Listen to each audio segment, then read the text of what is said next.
صفات من بیان کړي وو. هغه پنځو صفاتو کې اولنې صفت یؤمنون بالغیب، دویم صفت ویقیمون الصلاة، او دریم صفت ومما رزقناهم ينفقون، څلورم صفت والذین یؤمنون بما انزل الیک وما انزل من قبلک، او پنځم صفت وبالآخرة هم یوقنون. اوس په دې آیات کریمه کې الله رب العزت د منعوم علیهم حکم د دنیا او حکم د آخرت ذکر کوي. چې د دوی حکم د دنیا څه دی؟ نو الله وی حکم د دنیا دا دی چې په هدایت دی، او حکم د آخرت څه دی؟ الله وی هم المفلحون، کامیاب دی. نو قرآن کریم وی اولئک علی هدی من ربهم، اولئک دغه صفتونو والا علی هدی من ربهم، په هدایت باندې دي، من ربهم لطرف درب ددوینا علی راوړ، او یقینا علی د سلفار راضی په دې علما پوهیږي. پښتانه وی کنه یلک الله دې د خیر په ډیرای کې نه و. نو د دې مقصد دا دی چې دا صفتونو والا نه دي، دا د هدایت په ډیرای باندې ناس، گویا چې دا هدایت د دوی لپاره سورلی جوړه شوې ده، او دوی د هدایت په دې سورلی باندې سور ناس. دا حکم د دنیا دی، او حکم د آخرت څه دی؟ واولئک هم المفلحون، او دغه صفتونو والا هم دوی دي کامیاب، هم دوی دي کامیاب. او یقینا کامیاب هغه دی چې الله ورته کامیاب وي. دا زما ایمان دی، دا زما عقیده ده. دا ټوله دنیا ورته ناکام دی وي، خو چې الله چاته کامیاب ویلی هغه کامیاب دی، هغه ناکامه کېدی نشي. او دا ټوله دنیا دی چغې وباسي چې کامیاب کامیاب، خو چې الله نه کامیاب کړي هغه کامیاب نه دی. دا یاد ساتئ. نو ځکه یې دی وی واولئک، او دغه صفتونو والا هم المفلحون، هم دوی دي کامیاب، هم دوی دي کامیاب. او یقینا زما عزتمندو د دې صفاتو اولنې مصداق چې کوم دی هغه صحابه کرام، صحابه کرام رضی الله تعالی عنهم اجمعین. نو ته ګوره د صحابو مقام ته ګوره، صحابو په باره کې الله سوی اے د دې آیتونو اولین مخاطبین، اولین مصداق صحابه کرام دي. الله دا غو په باره کې وی اولئک علی هدی من ربهم، او بیا په آخره کې وی واولئک هم المفلحون، چرته وی الفائزون، چرته وی الراشدون. او د دینه غټه خبره په آخره کې الله دا وکړه، خبره ختمه کړه چې رضی الله عنهم ورضوا عنه، زه الله د دې صحابو نه راضی ما په وجه د ایمان او د اعمال، او دا صحابه زمانه راضی دي په وجه د اجر او ثواب، په وجه د اجر او ثواب. نو صحابه لوی خلق دي، او یقینا د دې آیتونو مخاطبین اول صحابه کرام دي. نو په دې آیتونو کې اې د منعوم علیهم، یعنی چې په چا باندې الله انعام کړو، نو دا وی پنځه صفاتونه، یو حکم د دنیا او یو حکم د آخرت ذکر کړ. ای ورپسې دا دو آیتونه چې دي ان الذين كفروا سواء علیهم، په دې کې د مغضوب علیهم درې ناکاره خویونه، یو حکم د دنیا او یو حکم د آخرت ذکر کړ. مغضوب علیهم دا هغه خلق دي چې په هغوی باندې د الله غضب شوی، د الله غضب په هغوی شوی. نو د هغوی اولنې صفت څه دی؟ ان الذین کفروا، بېشکه کسان کفروا چې چا کفر کړی دی، سواء علیهم برابر ده علیهم په حق داوی کې انذرتهم ام لم تنذرهم کته یری دوی لارا یا نه یری دوی لارا لا یؤمنون ایمان نراوړي ایمان نراوړي. نو اولنې ناکاره صفت صد کفرو، دویم ناکاره صفت صد سواء علیهم انذرتهم ام لم تنذرهم کته یری او کنه یری دواړه برابر دي د دوی په حق کې. او دریم ناکاره صفت صد لا یؤمنون ایمان نراوړي ایمان نراوړي. دا درې صفتونه دا مغضوب علیهم ذکر شو. اوس دا معنی ته کوي نو په دې معنی باندې یو اعتراض یو اشکال راځي چې یاره د دې آیات د نازلېدو نه وروستو کېدای شي بیا به چا ایمان نه راوړی. او دویم اعتراض دا راځي چې یاره د دې آیات د نازلېدو نه پس پیغمبر به بیا تبلیغ نه کړی. نو حالانکه د دې آیات د نازلېدو نه پس هم ډېرو مشرکینو ایمان راوړی او پیغمبر تبلیغ تر مرګه پورې کړی. نو خبره په دې کفرو کې پراته ده. دا کفر پیژندل چې کفر وای ساته یا ساته کفر په لغت کې وای پټولو ته. لکه په صورت حدیث کې راځي کنه چې د زمیدار په باره کې الله سویلی کفار دا زمیدار ته کفار ولوي ځکه چې دا زمیدار چې دی کنه دا تخمم پټي. نو د دې د وجې نه د کفر لغوي معنی د پټول.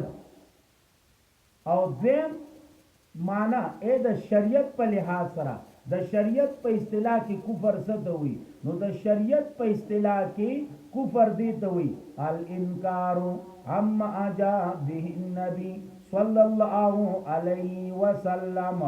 انکار د هغه دیننا، انکار د هغه شریعتنا چې په کوم باندې جناب نبی کریم صلی الله علیه وسلم راتلو کړي دي. الانکار عما جاء به النبي صلی الله علیه وسلم دې ته وی کفر. بیا دا کفر په پینځو طریقو دی. ان شاء الله مولانا صاحب چې کله درس کوي نو بیا به دې وضاحت کوي. کفر انکار دی، کفر جهود دی، کفر عناد دی، کفر نفاق. دا بیا ځان له قسمونه دي.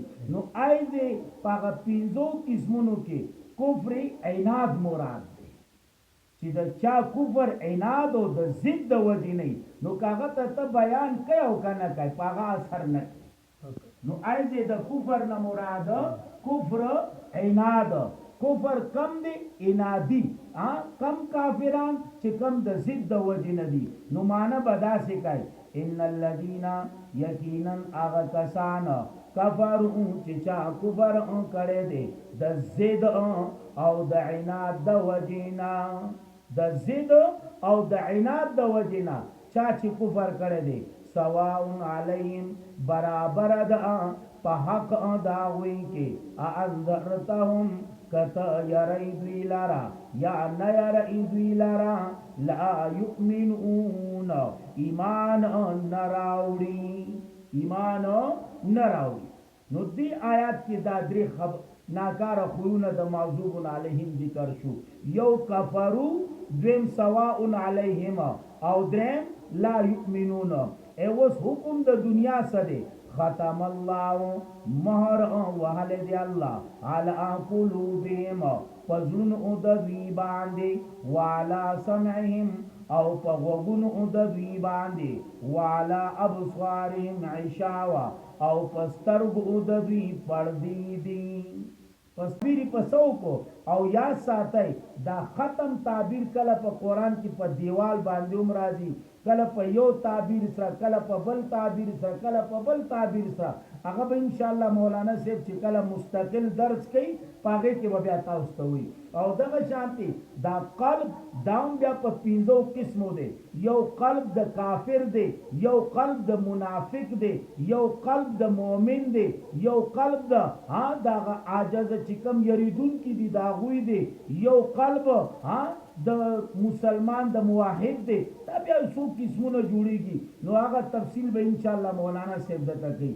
نو یا ساته ایزه دا تعبیر په ختم باندې او دا نه چې الله ډایرکټ ختم مور راوغه د دوی په زړه باندې راو بغاو نه قرآن کې راځي چې کله حدیث کې راځي حدیث د ابو هريره صاحب دی رضی الله تعالی عنہ کله چې یو انسان ګناو کی کنه د په زړه باندې تور ټک ولګي لکه دا زنانه چې ماشوم لسترګي توري او بیا غسلې لپدې زنه کې یا پدې اننګو کې لدا سو چولې نو تور ټک ونه جوړ شي نو کدی چرته توبه استغفار شي الله دا ټکه چې دا میټاو کی او کدی توبه استغفار کیږي نه په ګناه باندې ګناه کوي په ګناه باندې ګناه کوي نو هغه تور ټک نه دی هغه الله سیوا کوي حتی چې دا زړه تک تور شي او بیا خبره ست ورسی کلا بل رانا علی قلوبهم زن الودش نو لازمی ده چې کله خبره کلا بل رانا ته ورسی نو دا غي نه روستو خبره بیا ختم الله راځي دا نه چې ډایرک الله مهر را بغي نه ډایرک نه را بغي او په دې باندې بیا شیخ القرآن به ډېر ښایسته مثالونه ورکول خو بس د خالی د مختصر معنی کومه نو ځکه یې دی وی ختم الله مهر وهل دی الله علی قلوبهم پزړونو د دوی باندې وعلى سمعهم پغوګونو د دوی باندې وعلى ابصارهم غشاوه او پسترګو د دوی پردی دي دا حکم د دنیا شو حکم د آخرت سره ولهم عذاب عظیم او دوی له عذاب دی عظیم لوی ولهم عذاب عظیم او دوی له عذاب دی لوی نو پدې دو آیتونو کې د موضوب علیهم هغه درې ناکاره خوونه کفرو دویم سواء او دریم لا یؤمنون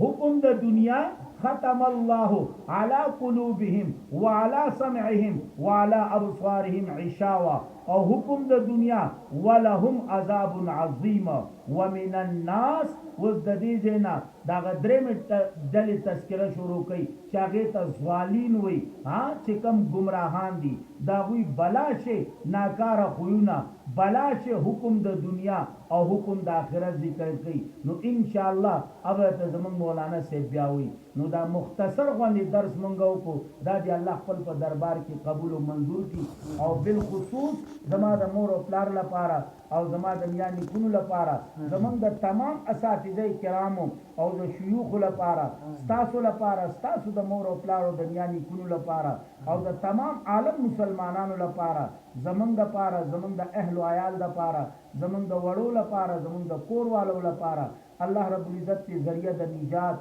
ذریعہ د خلاصي ذریعہ د بخانه وګرځي څومره مسلمانان چې د دنیا نه رخصت شوي دي نمونه اغستو ضرورت نشته الله ته ټول معلوم دي الله د ټولو بخانه وکي الله د ټولو درجات بلند کړي الله د ټولو کورونو ته د صبر ورکی او چې څومره بیمار دي کناری نه دي که زنانه دي مشران دي ځوانان دي کشران دي معشومان دي که په کورونو کې که په هسپتالونو کې الله دې ټولو له شفای کامله او صحت کامله ورکی او چې څومره پریشان دي الله دې ټولو پریشانی په خوشحالو بدل کی چې څومره بی اولاد دي الله دې ټولو جوړې د اولاد د نعمت نه ډکه کی چا نارینه اولاد نه الله دې هغه جوړې د نارینه اولاد د نعمت نه ډکه کی او چې کوم اولاد والی الله دې دا غوي اولاد سره زمونږ د اولادنا الله دې خپل په دین کې قبول کړي الله دې خپل دین صفایان جوړ کړي الله دې خپل پیغمبر صحیح عاشقان جوړ کړي الله دې خپل مور او پلار صحیح فرمان بردار تابعدار خدمتگار جوړ کړي الله دې مونږ ټول خپل په دین کې قبول او منظور کړي